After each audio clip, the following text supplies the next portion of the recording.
Books aren't the enemy. Reading is power. Defend our students' right to read. Banning books hinders learning, creativity, and the development of critical thinking skills. We must ensure that students have access to all books and information. Here's what you'll find in this presentation: the difference between a book being challenged and banned, as well as statistics related to this, why we should protect intellectual freedom and the right to read, why children should read banned books, local examples of book challenges, ways to combat censorship, resources, materials, and more. So what is a challenge? It is an attempt to remove or restrict materials or services based on content, whereas a ban is the successful removal of materials or cancellation of services based on content. Attempted book bans is on the rise, 4,240 books in 2023. 47% of titles targeted for censorship represent the voices and lived experiences of minorities. Intellectual freedom challenges in Canada is also up, with a record-breaking 118 reports, which is more than double the previous 12-month period. The graph on the right shows a major shift in the subject matter being challenged. So why are books challenged? Most challenged materials stem from concerns about protecting children from inappropriate sexual content or offensive language. Other reasons include violence or graphic content, religious, political, or social content, drug or alcohol use, challenges to authority or traditional values. The Library Bill of Rights has 3 guiding basic policies that apply to this presentation.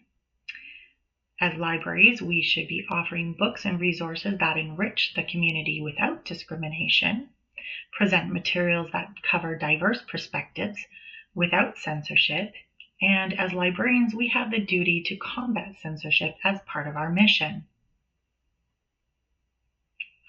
7 reasons why children should read banned books. It encourages critical thinking, broadens perspectives, promotes freedom of expression, nurtures a love of reading, prepares children for the real world, fosters independence, sparks meaningful conversations. Protecting the student's right to read. Intellectual freedom is a basic right that should be enjoyed by everyone. The library should be a place where students can read banned books to discover ideas and opinions. And by protecting the right to read, we're helping students become more informed and open-minded individuals. Teaching tolerance and respect. In 2002, the Supreme Court of Canada overturned a decision in the case of Chamberlain versus Surrey. They ruled in favor of the teacher who had wanted to use 3 books in his classroom. The district had denied his request on the basis that it wasn't age appropriate and on religious grounds. The court concluded that tolerance is always age appropriate. School District 23 recently had several books challenged by a group called Action for Canada. I was unable to find out if these challenges were concluded successfully for Action for Canada or not. However, I did access the online catalog and discovered that 2 titles seem to have been removed from elementary libraries and relocated to middle school libraries, and 1 book seems to have been permanently removed. The others were unchanged. Combating censorship. Books unite us and censorship divides us. Here are some ways that we can work to combat censorship. We can raise awareness with events such as Freedom to Read Week. Librarians can host by participating in readings, discussions, and creating displays.